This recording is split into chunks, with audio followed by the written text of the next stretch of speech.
Gente, só fazendo uma interrupção rápida aqui no vídeo. Se você está assistindo esse vídeo, não esquece de curtir, de compartilhar com seus amigos e comentem aqui embaixo pra mim o que vocês acharam desse vídeo. Comentem também outros temas que vocês gostariam de ver aqui, tá bom? Beijos! Oi, gente! Eu sempre quis fazer isso. Hoje eu vou fazer um vídeo sobre 50 fatos sobre mim. Deu um pouquinho mais de 50, deram 53 fatos. Mas é porque algumas coisas eu deixei elas bem divididinhas, porque senão também não ia dar 50 fatos. Então acabou dando um pouquinho mais. O primeiro fato sobre mim é que meu nome é Mariana. Eu tenho 21 anos. Tô acompanhando aqui no roteiro que eu escrevi, porque senão eu vou me esquecer. Então, eu tenho 21 anos, meu aniversário é dia 27 de julho. Eu sou católica, sou consagrada a Nossa Senhora pelo método de São Luís Maria Grignon de Montfort. Então, essa pulseirinha aqui, na verdade não é uma pulseirinha, muita gente acha que é. Muita gente já me perguntou onde que eu comprei, pensando que é uma pulseira, mas não é uma pulseira qualquer. Isso daqui é a cadeia da consagração à Nossa Senhora. Se eu não me engano, eu me consagrei aos 13 anos de idade. Depois, talvez eu possa fazer um vídeo falando mais sobre essa consagração, que é maravilhosa. Eu namoro com Samuel há quase 4 anos. Eu perdi minha mãe aos 4 anos de idade. E eu fui criada pelas minhas 2 irmãs mais velhas. Atualmente... Não, gente, pera, eu me perdi aqui, só um minuto. Porque eu fiz uma bagunça aqui. Por quê? Eu mudei a ordem do que eu escrevi, só que não ia dar tempo de eu reescrever. Por isso que eu me perdi um pouco, porque eu fui escrevendo conforme eu ia lembrando das coisas. Só que tiveram algumas coisas que eu mudei a ordem que eu ia falar, porque eu achei que ficaria mais lógico, mais fácil de entender as coisas de uma forma meio assim, cronológica. Tiveram algumas coisas que ficaram fora da cronologia, mas ficaram próximas umas das outras em questão de assuntos parecidos. Eu acho que assim vai ficar mais fácil de entender. Então, eu fui criada pelas minhas 2 irmãs mais velhas. Eu tenho 3 sobrinhos homens. Um tem 17 anos, o outro tem 12 e tem um de 3 aninhos.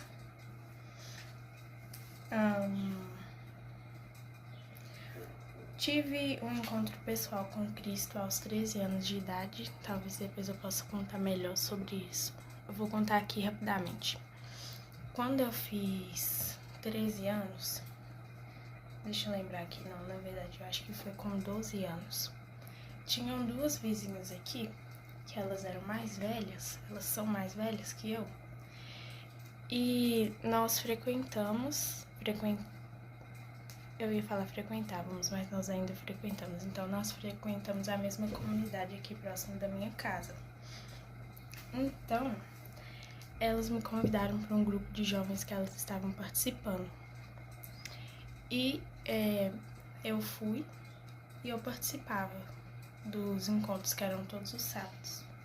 Só que eu ia só porque eu comecei a achar divertido, entendeu? Eu conversava com umas pessoas, ficava de risadinha com alguns meninos que eu fiz amizade.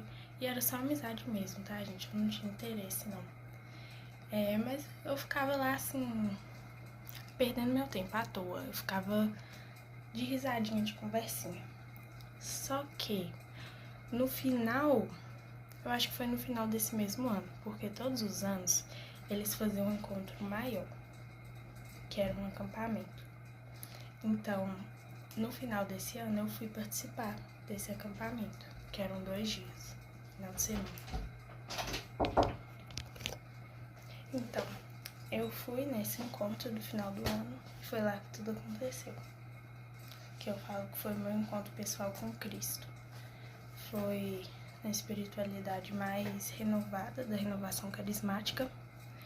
Eles não eram um grupo dito parte da renovação, mas eles eram, eu gosto de dizer que eles misturavam um pouco a espiritualidade tradicionalista e a espiritualidade carismática, porque eles tinham muito amor, muito respeito à tradição. Eles focavam muito nisso, a importância. Então, uma coisa que eu aprendi com eles, que eu gosto muito, foi a como se portar da maneira correta na Santa Missa. E é muito bacana porque eu aprendi seguindo o exemplo deles. Não foi uma coisa que eles falaram abertamente, mas quando eu ia à missa com eles, eu achava muito bacana porque eles se comportavam de maneira diferente. E vendo eles, copiando eles e perguntando eles algumas coisas também. E eles às vezes me davam uns toques, olha, no meio da missa, uma amiga minha mesmo, ela já fez isso comigo, olha, não pode bater palma, por exemplo. Então foi uma coisa que eu aprendi. E eu me perdi um pouco aqui. Mas enfim, o dente sujou de batom. Eles misturavam um pouco esses duas correntes que hoje existem dentro do catolicismo, né? Então eu participei desse acampamento, que era mais uma espiritualidade renovada. E deixa eu tentar resumir para não entrar muito em detalhes. Mas foi lá que tudo mudou para mim. Eu não falo que foi a minha conversão, mas foi o início da minha conversão, porque eu ainda estou em processo de conversão. Enquanto a gente não for santo, a gente ainda vai estar dentro desse processo. Então, eu ainda estou no processo de conversão. Mas o início dela, pra mim, se deu ali naquele momento. E depois daquele dia, tudo mudou. Eu não vi mais a vida da mesma forma. Eu não vi nada mais da mesma forma. Quem já passou por isso sabe do que eu tô falando. E eu passei a viver uma vida com muito mais sentido. Não era mais uma vida vazia, uma vida sem reflexão do porquê eu fazia as coisas e do porquê eu vivia. Passou a ser uma vida repleta de sentido. Depois eu posso gravar um vídeo falando só sobre isso. E tinha outra coisa que eu queria falar, mas eu esqueci. Deixa eu lembrar. Esqueci. Ah, sim. E depois desse encontro, desse acampamento também, eu comecei a prestar muito mais atenção nos encontros menores que tinham todos os sábados. E eu lembro que, assim, depois desse dia, quando algum menino lá ia fazer pregação, o meu coração ardia com as pregações. Não era mais a mesma coisa, nunca mais foi. E as homilias também, na época, quem estava aqui na minha paróquia era o padre Robertinho. Quem conhece ele sabe que ele é um amor de pessoa e ele é maravilhoso. E ele não muda de roupa, se ele precisar falar a verdade, ele fala a verdade na cara, na lata. E a gente precisa de pessoas assim, principalmente padres. A gente precisa de padres assim. Se precisar chegar e falar e corrigir, ele fala. E ele falava nas homilias, tinham homilias dele que eram homilias muito fortes, muito incisivas, muito corretivas, mas eram muito catequéticas também. Ele ensinou muitas coisas para a nossa comunidade. E como eu estava nesse processo, que eu tinha acabado de ter um encontro com o Cristo, as homilias dele para mim foram assim um divisor de águas na minha vida. E as homilias dele também ardiam o meu coração. Então vamos continuar para o próximo fato.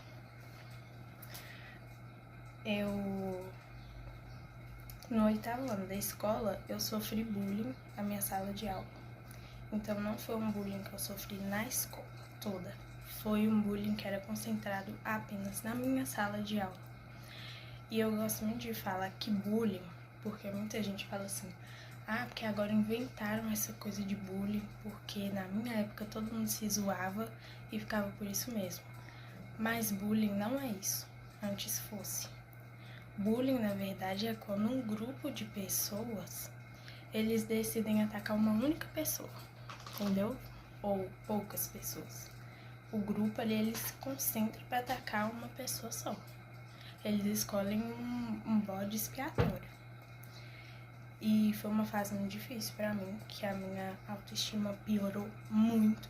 Eu já não tinha uma autoestima boa, então ela piorou demais. Eu também posso depois gravar um vídeo falando só sobre isso, porque tem muita coisa pra contar, dá muito pano pra manga. Mas tinha uma menina lá em específico que ela não gostava de mim, não sei porquê, nunca fiz nada pra ela. Era um ódio gratuito. E eu era muito estudiosa, não sei se isso incomodou ela de alguma forma, porque eu era muito estudiosa e eu sempre tirei notas muito altas. Então não sei se era por causa disso. Não sei, gente. Não sei se tinha um motivo. Mas aí, me parece que ela começou a envenenar as outras meninas da sala. Então tinha um grupinho de meninas que elas eram amigas, devia ter umas 10 meninas, que elas todas não gostavam de mim, ficavam falando mal de mim. E os meninos também, quase todos os meninos da sala não gostavam de mim e ficavam me chamando de feia. Se eu chegasse para conversar com algum menino, eles às vezes do nada mandavam sair porque eu era feia. E eu não tinha nenhuma espécie de interesse em nenhum deles, no sentido amoroso. Às vezes eu chegava para conversar uma coisa normal, do dia a dia, mas eles mandavam sair porque eu era feia.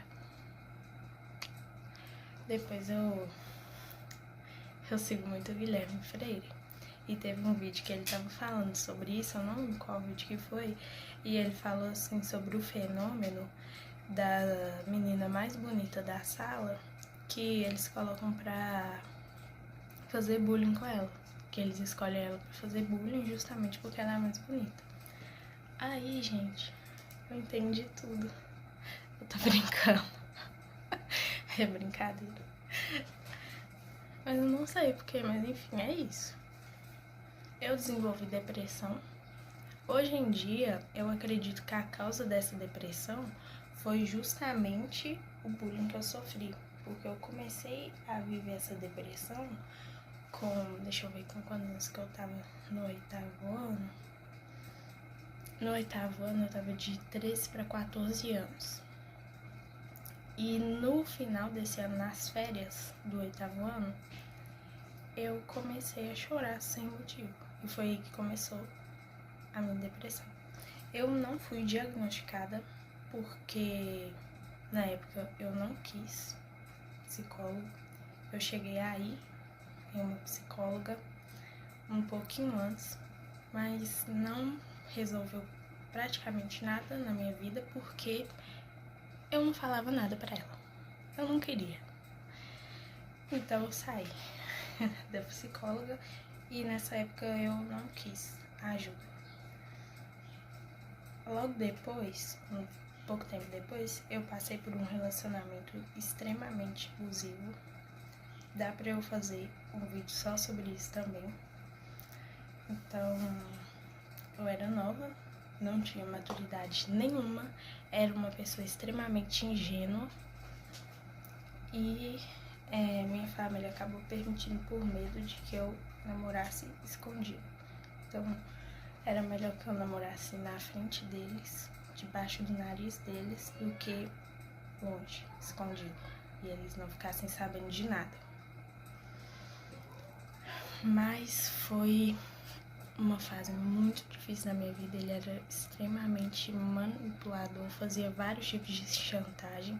Eu acho, ele não foi diagnosticado, pelo menos que eu saiba, ele não foi diagnosticado com narcisismo, mas pra mim tudo indica que ele seja narcisista, porque assim, ele fazia joguinho de chantagem, de manipulação o tempo inteiro, e isso começou simplesmente a me enlouquecer.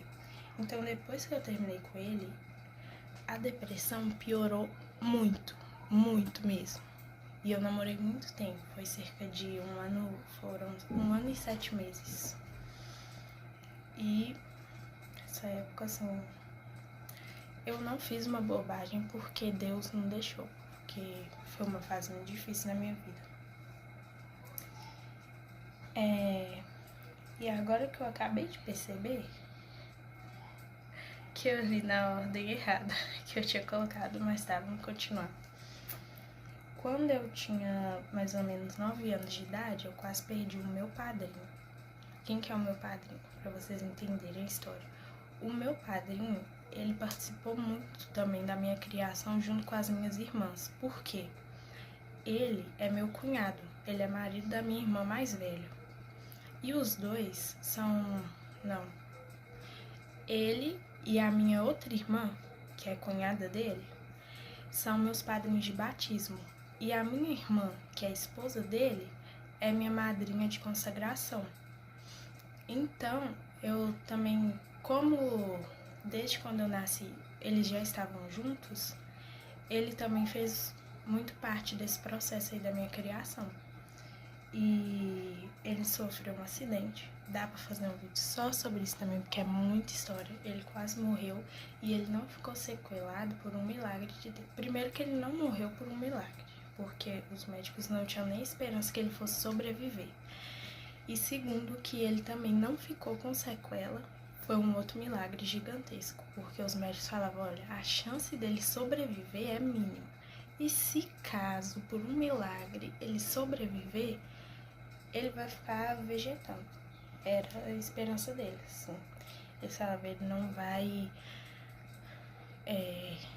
lembrar de nada, não vai lembrar de vocês, ele vai ter muita dificuldade de se locomover. Mas enfim, graças a Deus, hoje ele tá de pé, trabalhando super bem. É um milagre que a gente tem pra contar. Pouco tempo depois, eu quase perdi o meu sobrinho. Na época era o meu sobrinho mais novo. E tinha... Acho que ele tava com 1 ano. Ele era pequenininho. E ele tinha alergia de um medicamento. A gente ainda não sabia. Ele tomou esse medicamento e ele teve um choque anafilático. Pra quem não sabe, o choque anafilático ele é pior do que a convulsão. A chance de uma pessoa sobreviver depois de um choque anafilático também é mínima. É muito perigoso. E a chance também da pessoa ficar com sequela é muito grande. Então ele também não ficou com sequela. É outro milagre de Deus aí que a gente tem pra contar. Porque eu fico até pensando assim que a gente vive de milagres, porque tanta coisa que a nossa família já passou, que se eu for contar aqui dá um livro. Dá pra eu ficar aqui o dia inteiro gravando vídeo contando só sobre isso. Mas graças a Deus hoje ele tá aí com 12 anos, tá super bem. Ele tem alguns problemas de saúde, mas são problemas simples, assim, intolerância à lactose, esse tipo de coisa. Pouco tempo depois eu quase perdi o meu pai, que teve um aneurisma. O meu pai, ele não morava com a gente, mas ele, depois que ele saiu do hospital, ele ficou um tempo aqui, se recuperando. E minhas irmãs ficaram cuidando dele. E outro milagre, porque ele quase morreu e ele se recuperou, graças a Deus, e não ficou com nenhuma sequela grave também. Só algumas restrições que o médico fez a ele, em questão de não ficar muito tempo no sol, não carregar muito peso, mas esse tipo de coisa simples.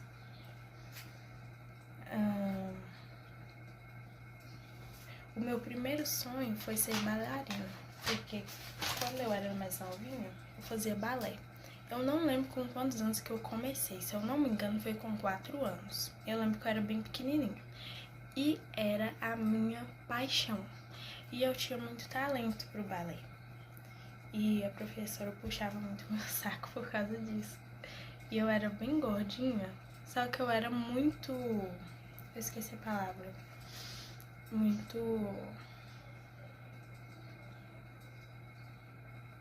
Esqueci a palavra, gente, mas eu era muito assim...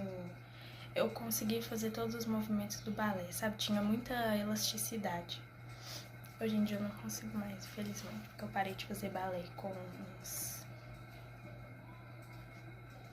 Não lembro com quantos anos que eu parei, acho que foi com...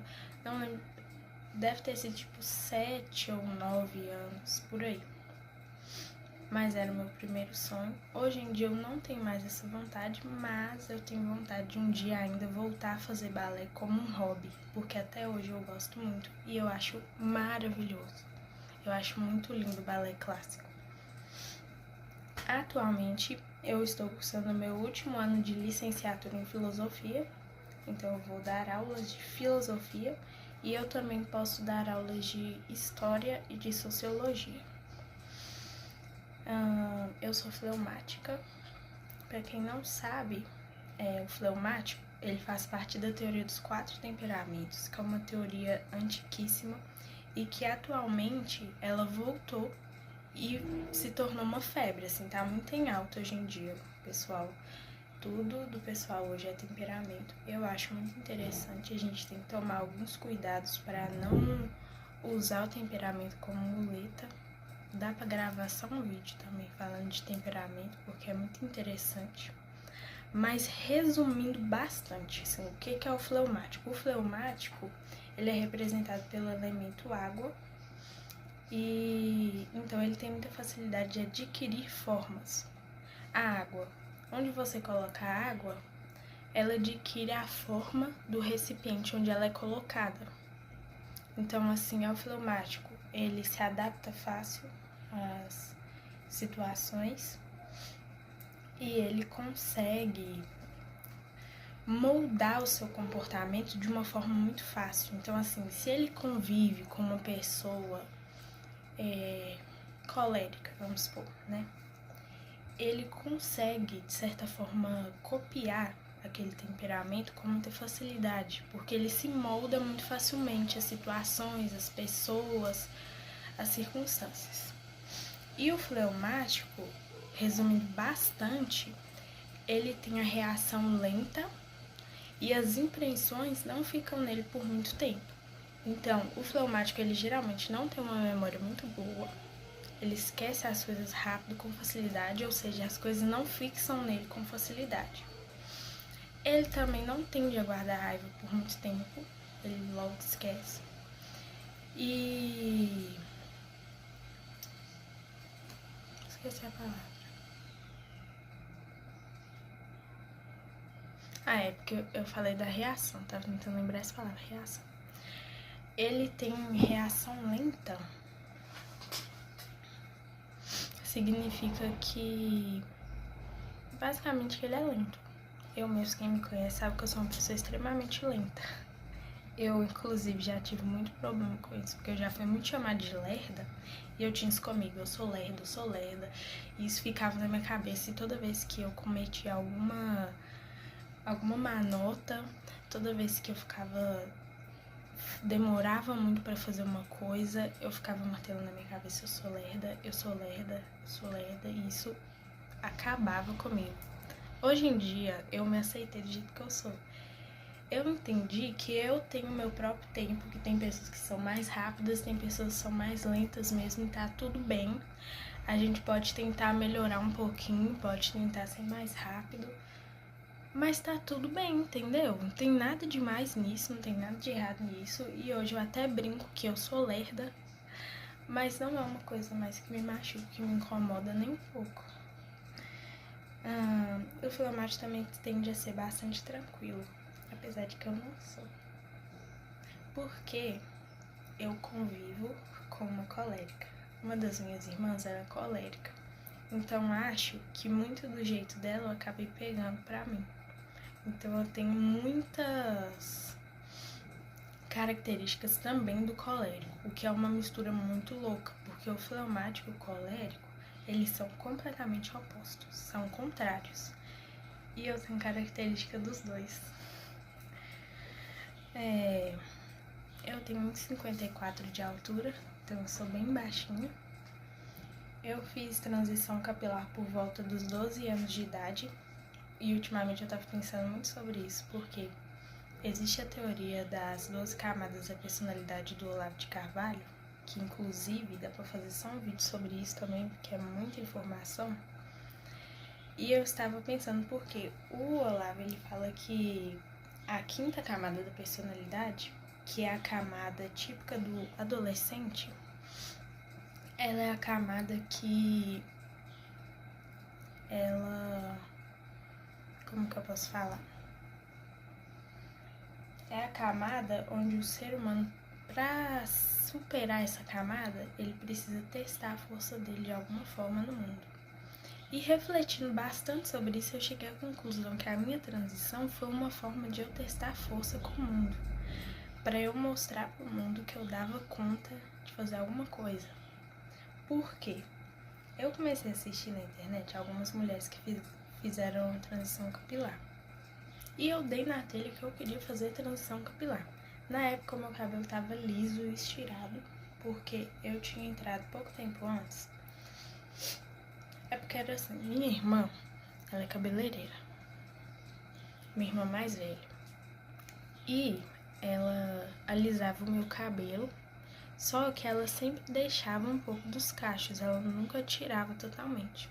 Só que pouco tempo antes de eu fazer a transição, eu dei na telha que eu queria o meu cabelo reto. Completamente reto, liso. Eu falei, eu quero totalmente liso. E eu acho que foi a última vez que eu alisei. Ela tentou me convencer de não fazer isso, mas não adiantou e ela falou, tá bom, então vamos alisar completamente. Eu alisei. Poucos meses depois eu decidi que eu queria fazer transição capilar. Um monte de gente falou comigo, não faz isso, vai dar muito trabalho, não vai ficar bom, não vai dar certo, você não vai gostar, você vai ficar se sentindo feia. Todo mundo que eu conheço, todo mundo foi contra. Mas eu falei, não, eu quero fazer. E foi uma fase difícil, eu tinha que deixar o meu cabelo. Eu lembro que teve uma época que eu usava o meu cabelo só de rabo, praticamente. Porque assim, não tinha o que fazer. Porque ele tava muito difícil de lidar. Mas eu consegui. Era pro meu cabelo estar bem maior agora. Eu gosto muito de cabelo grande. Só que eu já dei na telha umas 2 vezes de cortar ele. Quando ele chega nesse tamanho aqui, especificamente, eu dou na telha de cortar esse cabelo. Já tiveram 2 vezes que eu fiz isso. A última vez, inclusive, eu cortei ele bem curtinho, assim. Eu fiz um long bob, ficou lindo. E aqui atrás ficou bem curtinho, assim. Ficou quase na nuca. Eu acho que se passaram 2 anos que eu fiz isso. E agora eu estou esperando ele crescer novamente. Porque eu me arrependi. Mas foi uma fase boa, eu gostei dele curto. O meu cabelo, ele é tipo 3C. É o último tipo antes do cabelo crespo. E o meu cabelo, o 3C, ele é aquele estilo de cacho bem fechadinho. Então vocês podem ver que o meu cabelo, ele tem outras texturas. Ele tem umas partes que ele é 3B, tem algumas poucas até que é 3A, que é aquele cacho bem mais aberto.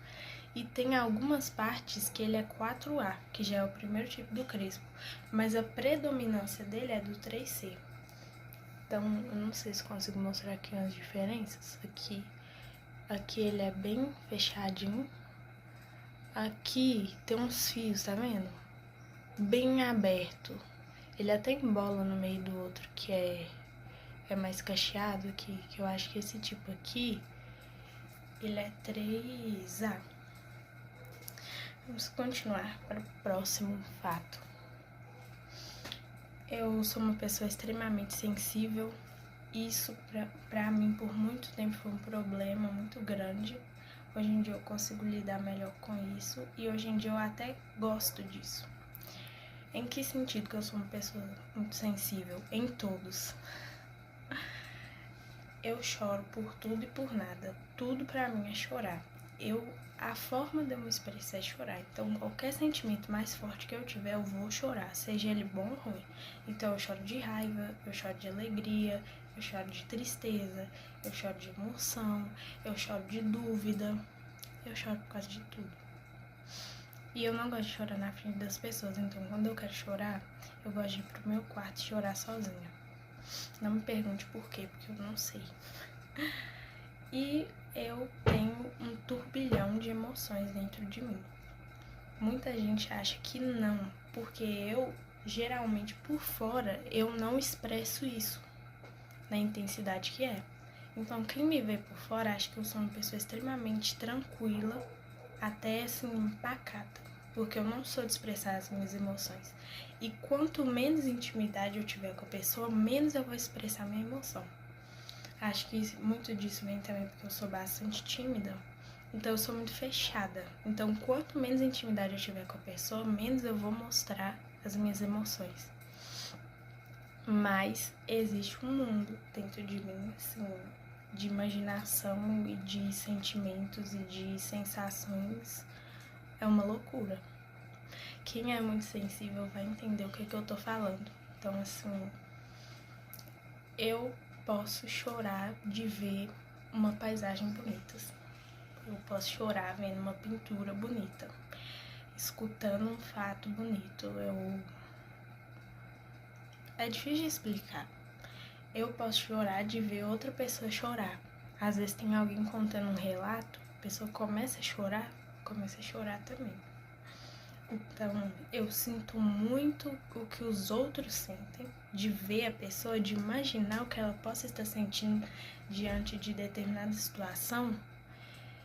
Eu, de certa forma, sinto o que aquela pessoa ali está sentindo, de alguma forma. É basicamente isso, é difícil explicar, mas é isso.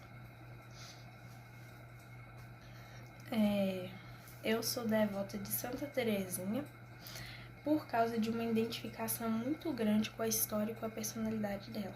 É muito assim. É a santa mais parecida comigo. Não em termos de santidade, infelizmente. Em termos de santidade, eu nem chego aos pés de Santa Teresinha. Espero um dia me parecer pelo menos um pouquinho mais com ela na questão da santidade. Mas na questão da história de vida dela e da personalidade dela, é quase a mesma história. Porque, assim, ela também perdeu a mãe dela. Se eu não me engano, foi com 4 anos também. E ela também foi criada pelas irmãs dela. Ela tinha mais irmãs. E ela também foi criada pelo pai. E eu também, né? Perdi a mãe aos 4 anos. Fui criada pelas minhas 2 irmãs. E pelo meu padrinho. Outra semelhança também é que ela também era muito sensível e isso era uma dificuldade muito grande na vida dela. Então, assim, eu amo Santa Teresinha, e quando eu olho pra ela, eu penso assim, tem jeito pra mim, porque a história parece, a personalidade parece, então isso me dá esperança, porque eu penso assim, se ela conseguiu, então tem jeito pra mim. Eu também, só um minuto que eu me perdi, gente. Eu também sou devota de Nossa Senhora de Fátima, porque Nossa Senhora de Fátima sempre esteve muito presente na minha vida, porque a igreja próxima à minha casa é de Nossa Senhora de Fátima. Então, assim, desde o início da minha vida, eu tenho muita história com essa devoção. Então, é a minha maior devoção a Nossa Senhora, é de Nossa Senhora de Fátima. E a história dela é maravilhosa. Então, não tem nem o que dizer. Eu também sou devota de Santa Teresa d'Ávila, porque Santa Teresa d'Ávila também sempre esteve presente na minha história. Uma coisa que marcou muito a minha história, que é até um outro fato aqui, mas eu já vou citar porque tem tudo a ver com isso, é que aquela oração dela, nada te perturbe, nada te amedronte, tudo passa, é uma oração que sempre esteve presente na minha vida, porque sempre que eu tinha alguma crise de nervo, de chorar, e eu não queria parar de chorar, as minhas irmãs cantavam ela pra mim. E eu tenho lembrança de um dia em específico como um flash. Eu não lembro de nada, eu era pequena, eu não lembro por que eu tava chorando, não lembro o que aconteceu, só lembro que eu tava muito nervosa, chorando muito. E a minha irmã me pegou no colo, eu acho que era minha irmã do meio. Ela me pegou no colo e ela ficou cantando essa música e eu me acalmei, que é a música dessa oração. Então, assim, e Santa Teresa d'Ávila, ela tem uma profundidade, assim, ela tem uma personalidade muito forte e ao mesmo tempo ela tem uma profundidade muito grande. Então, assim, tem devoção com ela também.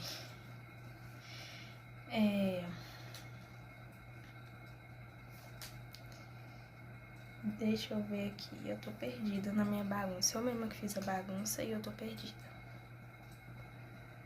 Um roteiro que eu fiz aqui, porque tá todo bagunçado. Minha cor preferida era rosa, mas eu estou achando que agora é vinho. Eu estou migrando um pouco do rosa pro vinho. Inclusive minha unha tá dessa cor. Por quê? Porque o rosa, apesar de ser uma cor muito bonita que transmite muita coisa boa e que tem muito a ver comigo, eu acho o rosa uma cor muito infantil. Então até em roupas, assim, eu diminui bastante de usar rosa. Porque transmite uma coisa que eu não quero mais transmitir, principalmente nessa questão da infantilidade. Eu tenho tentado ultimamente transmitir uma imagem de maior credibilidade. E eu ficar parecendo uma criancinha, que muita gente já acha que eu sou, muita gente acha que eu tenho 15 anos de idade. Então, assim, não dá certo eu ficar usando rosinha. E eu tenho parado de me identificar tanto com rosa. Acho que por uma mudança mesmo, por estar amadurecendo mais, eu acho que o vinho hoje em dia tem mais a ver comigo. Desde a minha adolescência, meu sonho é ter 5 filhos. E é uma coisa muito engraçada, porque antes de eu conhecer essa parada de abertura à vida, o pessoal hoje, principalmente no meio católico, né, as pessoas estão buscando viver mais a fé católica. E a fé católica, um dos votos que são feitos no matrimônio é aceitar os filhos que Deus der. Então, se você quer ser católico de verdade, você tem que seguir isso. Você tem que estar aberto aos filhos que Deus te enviar, evitando somente por métodos naturais e quando houver uma razão grave para isso. Só que antes de eu saber disso tudo, eu não sabia ainda disso, desde o início da minha adolescência, eu coloquei na minha cabeça que eu quero ter 5 filhos. Eu não sei se vai ser assim que vai acontecer. É bom até dizer aqui que abertura à vida não é ter muitos filhos, porque nem todo mundo pode ter filhos. Talvez eu não tenha nenhum filho biológico. Talvez eu tenha só 1 ou só 2. Talvez eu tenha 10. Abertura à vida é isso, você tá aberto à vontade de Deus. A minha vontade é ter 5, mas eu não sei se essa é a vontade de Deus. E eu estou aberta à vontade dele. Só que eu acho interessante porque, assim, antes de eu saber dessa coisa da abertura à vida, eu já tinha vontade de ter muitos filhos. Porque, não sei, na minha cabeça eu penso assim, 5 é um número bom. Não é nem muito, nem pouco. Eu sei que pra muita gente 5 é muita coisa, mas na minha cabeça 5 não é nem muito demais, também não é pouco. Porque até 4 eu acho que é pouco ainda. É isso. Tô perdida.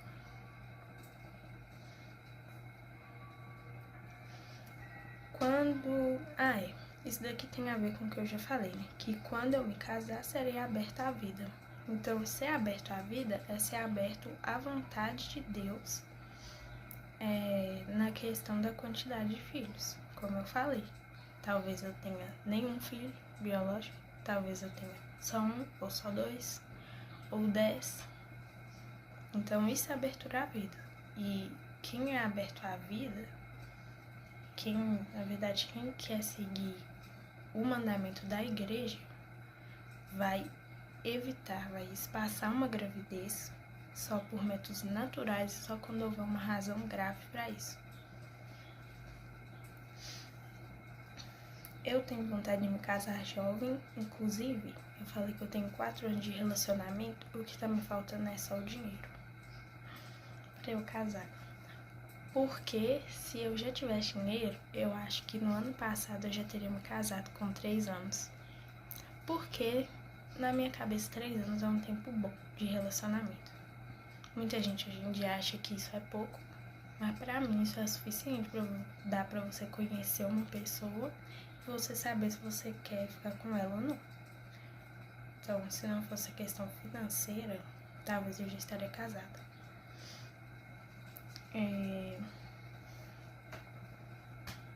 Eu tenho 2 irmãs, eu já falei isso. Eu tenho vontade de ser mãe jovem também. Então, também, se eu já estivesse casada, eu já estaria aberta a ter filhos. Só que como ainda não estou casada, quando eu me casar, muito provavelmente assim que eu me casar, se não tiver nada, nenhuma força maior que impeça isso, eu já vou me casar com essa abertura.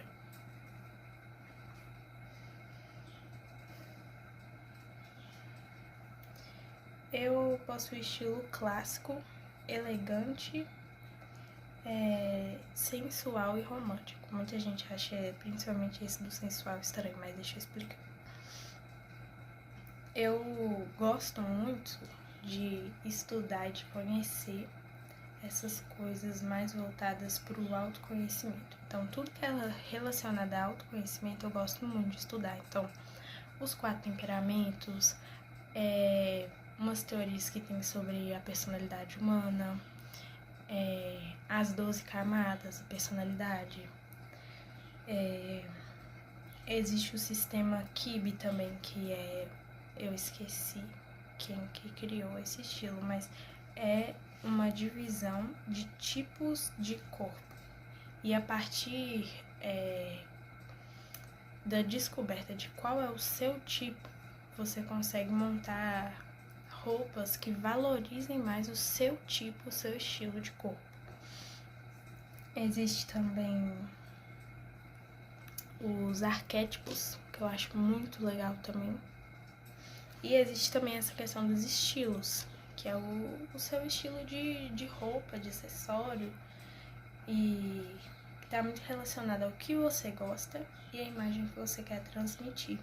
Então, com o tempo, eu percebi que eu gosto muito desses 4 estilos e que eu transito entre eles, às vezes eu misturo, depende de como está o meu estado de espírito. E essa coisa de sensual, muita gente pode achar esquisito, e tem muita gente hoje que usa ele de uma forma bem degradada, mas o estilo sensual, na sua origem, ele é um estilo não que a pessoa fica mostrando o corpo todo, mas que transmite um certo tipo de romance, de elegância, de sofisticação, sabe? Então, assim, muito uso do vermelho, do vinho.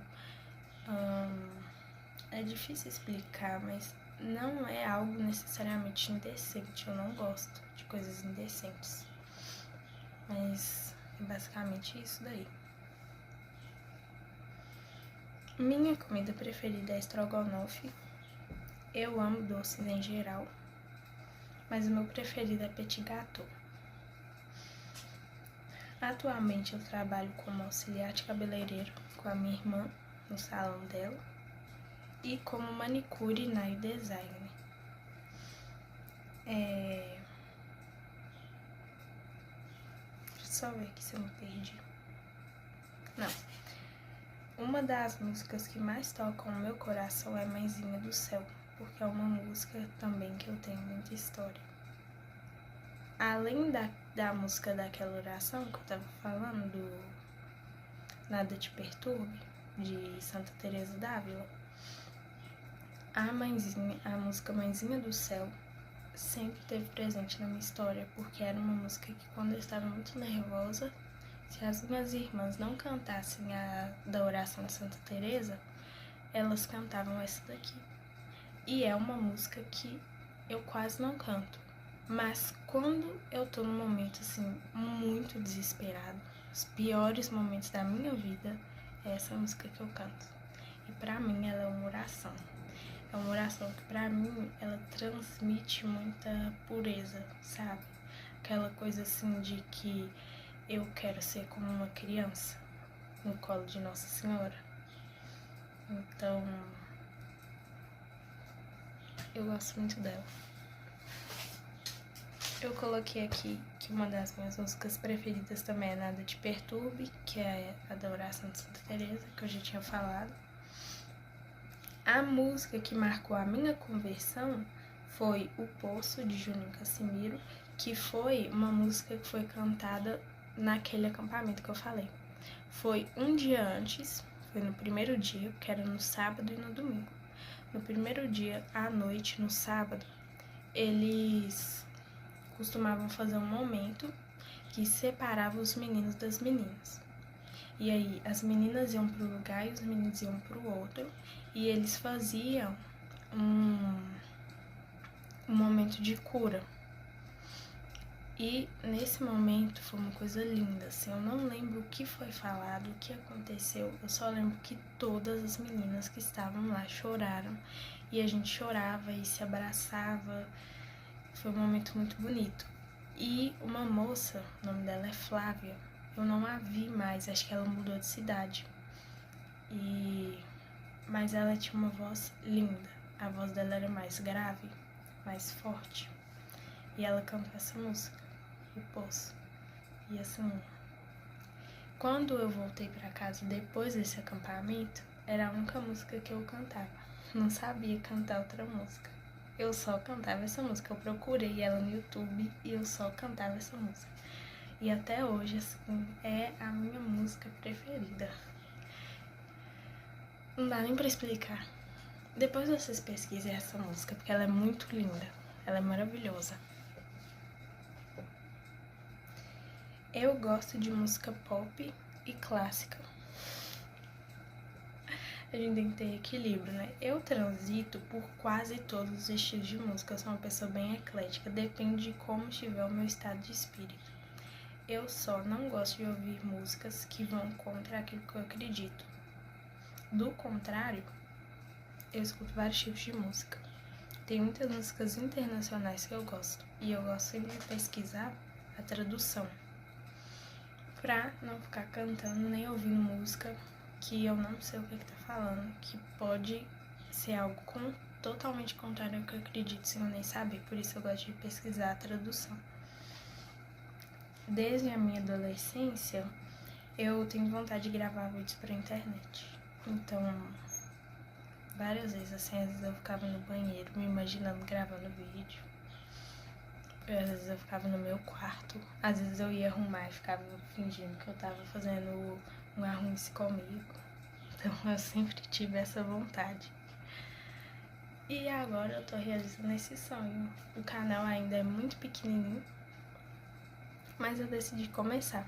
Eu não tenho muitos recursos, eu não tenho uma iluminação muito boa, eu não tenho uma câmera muito boa, eu não tenho um microfone, mas eu decidi começar.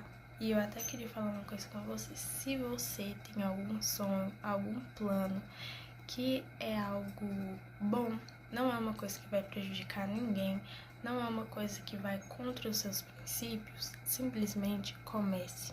Ainda que você não tenha os recursos suficientes, só vai e comece. Você pode pensar, eu vou passar vergonha, que nem eu aqui tô passando vergonha. Mas isso faz parte, sabe? Todo mundo tem que começar de algum lugar. E se você não começar, nunca esperando o momento perfeito, porque o momento perfeito não existe, você não vai realizar e você não vai saber o que vai acontecer. Se você não começar, você nunca vai saber. Então a gente tem que começar de algum lugar, mesmo que esse lugar seja muitas vezes vergonhoso. Então, só comece. Eu já quis ser freira na adolescência, mas foi algo mais por revolta do que por vocação. Refletindo sobre isso depois eu cheguei a essa conclusão, porque eu estava desiludida amorosamente, porque eu fui uma adolescente muito emocionada. Meu caderno caiu, peraí.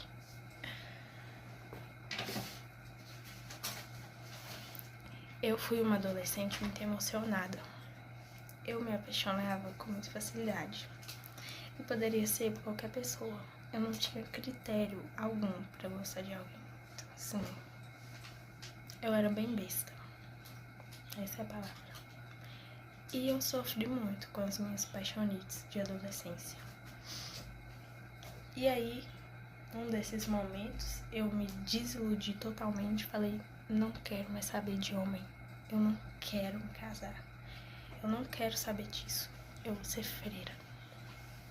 Isso foi revolta, gente. A vocação à vida religiosa é uma vocação muito linda. E eu tenho total admiração por essa vocação. Mas a pessoa tem que ter vocação. A pessoa tem que ter o chamado. Eu não tenho esse chamado, eu não tenho essa vocação. Inclusive, teve uma vez que os arautos do evangelho vieram aqui em casa, 2 rapazes, e a minha irmã falou com eles que eu tava pensando em ser freira, e eles me chamaram, meio brincando, assim, eu acho. Não sei se eles estavam brincando, se eles estavam falando a verdade, mas eles falaram, assim, que eu não queria ir com eles. A minha irmã não permitiu, mas se ela tivesse permitido, naquele dia, eu teria feito minhas malas e eu teria ido. Porque eu tava com muita vontade. Mas eu acho que não era pra mim, não é pra mim essa vida. Porque eu me vejo feliz sendo casada, sendo esposa, sendo mãe. Então, essa é a minha vocação.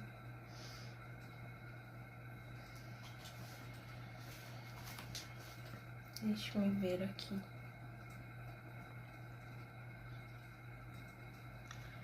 Eu fui uma adolescente apocalíptica. Por quê? Eu era revoltada com a vida, com o mundo, com tudo. Só que foi mais uma revolta mais silenciosa, porque eu não expressava isso muito. Então, eu tinha umas atitudes bastante atrevidas que hoje em dia eu fico lembrando e eu penso, gente, merecia uns tapas? Merecia. Bem dado. Entendeu? Porque eu era meio assim, pirracenta. E eu queria as coisas do meu jeito. Eu acho que a maioria dos adolescentes tem muito disso, né? Que é as coisas do jeito deles e não quer saber de escutar ninguém e acha que já tem maturidade suficiente para tomar as próprias decisões, quando na maioria das vezes não tem ainda. E se acha o dono da verdade, ninguém pode falar nada. É ele que sabe de tudo, entendeu? Ele é o dono da verdade. Eu era assim, achava que eu era a dona da verdade, que eu sabia tudo, que ninguém podia falar nada. Eu já apelava. E eu tinha uma revolta interna, assim, eu queria ir contra tudo que eu acreditava, assim, tudo que eu fui, eu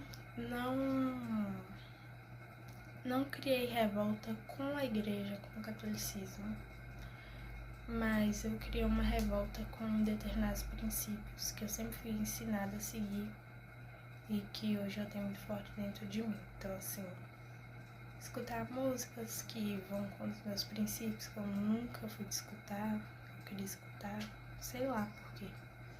Eu queria ir pra festa, eu não cheguei a ir em muitas festas, eu fui mais em festas assim de amigos, familiares mesmo, graças a Deus, que a minha família nunca foi de deixar. Esse tipo de revoltazinha besta. Então eu fui uma adolescente que deu muito trabalho, principalmente quando eu tive aquele relacionamento abusivo. Porque também, se eu tivesse escutado minha família, eu não teria passado por isso. Então, um conselho para você que é adolescente: escuta a sua família, escuta os seus pais.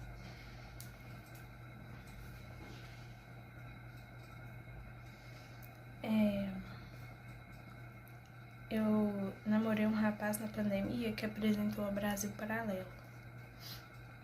isso foi uma coisa muito positiva pra mim. Eu namorei esse rapaz por pouco tempo, quase ninguém nem sabe que esse meu namoro existiu. Minha família sabe.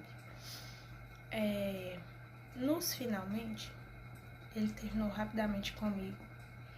E eu cheguei à conclusão, depois de muito tempo, a princípio eu fiquei revoltada, fiquei muito mal, porque pra mim era o relacionamento perfeito, mas assim, era o relacionamento perfeito na questão de ter compatibilidade de princípios e de crenças. Ele é muito católico, tem os mesmos princípios que eu tenho, então eu me encantei por isso. Só que quando eu fui pensar nos gostos, no jeito, no estilo da pessoa, na personalidade, nós não tínhamos nenhum tipo de compatibilidade, nós parecíamos mais amigos do que namorados, não tinha química alguma.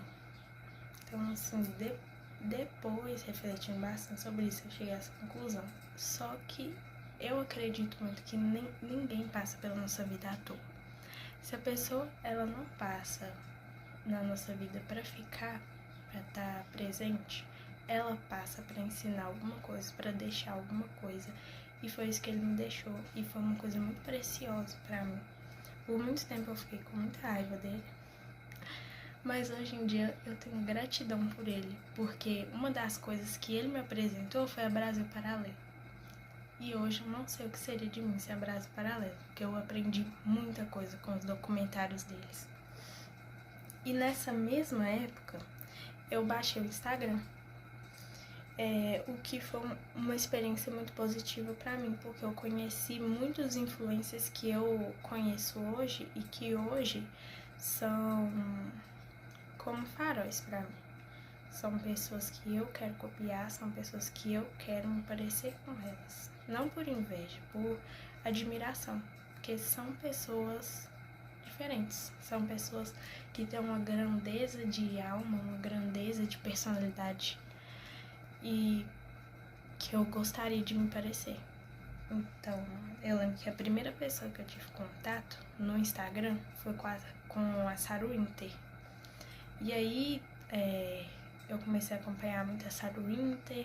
Depois eu lembro que na época ela ainda estava muito naquela coisa da militância, que ela saiu disso agora, né? Mas ela ainda estava muito engajada nisso. E eu era adolescente, então eu peguei muito disso pra mim, assim. Sabe aquela coisa...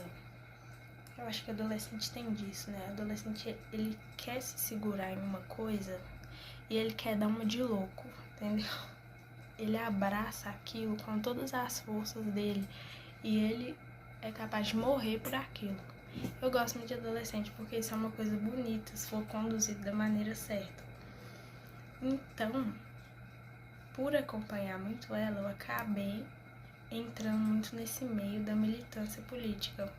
Inclusive, teve uma vez que ela estava fazendo uma manifestação em Brasília e ela estava convidando todo mundo para ir para lá. Eu queria ir para lá. E se minha irmã tivesse deixado, eu acho que eu tinha feito minhas malas naquele mesmo dia e teria ido para lá. Porque eu queria muito ir. Só que eu lembro que aconteceu alguma coisa, eu não lembro se foi o grupo de oração que eu participava, não lembro, mas teve alguma coisa que alguém falou que pra mim foi uma resposta de Deus, falando assim, não vai, não é pra você ir. E aí eu me acalmei e eu não fui, mas eu queria muito ir. Eu gosto muito do Ítalo Marcílio. Ele foi muito importante na minha vida para desconstruir determinados tipos de pensamentos que eu tinha, determinados tipos de comportamentos que eu tinha. Eu gosto muito do fato dele frisar muito na normalidade. Ele fala, sejam pessoas normais, sabe? Não fica criando neurose com as coisas, não fica exagerando nas coisas. Tem uma frase que eu gosto muito, que ela vem desde lá da Grécia Antiga. Eu não vou me recordar agora quem é que disse essa frase, mas essa frase existe desde a Grécia Antiga e é uma frase também muito reforçada na doutrina católica, que eu acho que um santo também disse essa frase, se eu não me engano, que é: a virtude A virtude... Dicção horrível. A virtude mora no meio. O que isso significa? Você não tem que pender pro de mais nem pro de menos, você tem que estar no meio. Isso não significa que você tem que ser uma pessoa morna, uma pessoa do mais ou menos, não é isso. Mas, por exemplo, uma pessoa que é corajosa, tem a virtude da coragem. Ela não vai ser uma pessoa inconsequente que vai arriscar a vida dela e arriscar a vida dos outros porque ela tem coragem. Porque isso não seria uma virtude. E ela também não vai ser uma pessoa que tem medo de tudo, que não faz nada, que não tem atitude nenhuma. Por quê? Porque isso também não seria virtude da coragem. Ou seja, ela tá no meio. Então ela sabe quando ela tem que recuar, não por medo, mas porque nem sempre vai ser hora de ir, de avançar. E ela também sabe quando ela tem que ir e quando ela tem que agir. Então isso é virtude. E eu acho que o Ítalo, ele frisa muito esse tipo de coisa. Então ele fala, gente, para com esse exagero com a religião, com a fé católica. De novo, vou repetir, não é pra gente ser morno, ser mais ou menos. Porque o cristianismo, o catolicismo, ele exige radicalidade. Mas não é pra gente exagerar em coisas que não é necessário que se exagere, de forma que a gente fique meio doido da cabeça mesmo. Porque isso só vai prejudicar a nossa vivência da fé e também vai afastar as outras pessoas que estão vendo a gente dessa forma, que estão fora. Então, as pessoas veem a gente nesse nível de loucura, as pessoas que não estão dentro da igreja, a última coisa que elas vão querer é chegar próximo da igreja. Porque elas vão olhar para aquilo e vão pensar, se essa pessoa tá desse jeito porque ela tá ali, é ali que eu não quero estar. E como que eu posso explicar esse tipo de loucura? Começa a se tornar uma espécie de farisaísmo. Porque a pessoa, quando ela começa a exagerar naquilo que não é necessário, ela começa a criar um monte de neurose e ela começa a se preocupar mais com o exterior do que com o interior. A gente precisa se preocupar com o exterior, mas se você se preocupa só com o exterior e você não tá nem aí pro interior, a última coisa que você tá sendo é católico. Então eu gosto muito dele frisar isso, da normalidade. E tem outra coisa, outra palavra que ele usa muito, eu me esqueci agora, que pra mim foi muito bom. Ai, gente, eu esqueci. Eu também gosto muito da Samia, que é a esposa dele, ela fala muito sobre educação de filhos, e eu aprendi muito com ela. Eu gosto muito da Ana Lídia, e a Ana Lídia é uma inspiração muito grande pra mim. Eu acompanho a Ana Lídia tem muitos anos, desde que eu era mais novinha. E eu acho a Ana Lídia um amor de pessoa. Eu me identifico com ela, assim, com algumas características da personalidade dela. E ela é uma inspiração pra mim, muito grande. Eu também sou apaixonada com o Olavo de Carvalho. Inclusive, ele foi o responsável por eu estar cursando filosofia, porque eu não esqueço até hoje. Eu comecei a acompanhar ele nessa época do Instagram, que eu baixei o Instagram, e eu lembro que eu tava assistindo uma live dele com a Sarah Winter. E chegou um determinado momento da live que eu olhei pra ele, no meu celular, né? Eu olhei pra ele na live e eu pensei assim, eu quero ser igual a esse cara. É uma pretensão muito grande, né? Porque eu sei que igual ele eu não vou ser, porque o Olavo, quem conhece ele sabe que ele é um cara muito grande. O que ele fez aqui no Brasil é uma coisa de uma proporção que vocês não imaginam. O Olavo começou todo esse movimento aí de voltar ao estudo, principalmente voltar ao estudo verdadeiro, voltar à verdadeira reflexão e de diagnosticar o que está acontecendo hoje. principalmente no Brasil, mas também no mundo inteiro. Então, pra mim, ele é um exemplo do que um verdadeiro filósofo faz. O Olavo, ele é um verdadeiro filósofo. Muita gente fala que ele não é, porque ele não tem faculdade de filosofia, mas ser filósofo não é ter diploma. Ser filósofo é uma pessoa que tem uma capacidade muito grande de, através de muito estudo, de muita reflexão e de uma vida moral, ela tem uma capacidade de levar os outros a ver o que ninguém mais está vendo. Então ele era exatamente essa pessoa. Eu também gosto muito do Guilherme Freire, que é professor de filosofia e é inteligentíssimo. Eu também amo o Padre Paulo Ricardo. O Padre Paulo Ricardo foi muito importante na minha formação na adolescência, porque depois que eu tive um encontro com Cristo e eu continuei no grupo de jovens, eu comecei a ter um desejo muito grande de conhecer a minha fé, porque antes eu não conhecia. E eu encontrei o Padre Paulo Ricardo no YouTube e eu maratonava os vídeos dele, assisti diversos vídeos dele. Então, assim, eu acho que mais da metade do que eu sei hoje sobre a fé católica é por causa desse padre. E ele é maravilhoso. Eu gosto muito dele. Acho que acabou, gente. Deixa eu ver. Acabaram os fatos sobre mim. Eu acho que eu fiquei aqui mais de 1 hora falando. Não imaginei que ia demorar tanto. Obrigada para quem assistiu. Não se esqueçam de curtir, de comentar, de compartilhar, de comentar o que vocês acharam desse vídeo. E comentem para mim também ideias de vídeos que vocês gostariam que eu fizesse aqui, de conteúdo. O que vocês gostariam que eu falasse aqui. Beijos. Obrigada por assistirem, quem ficou até aqui, muito obrigada.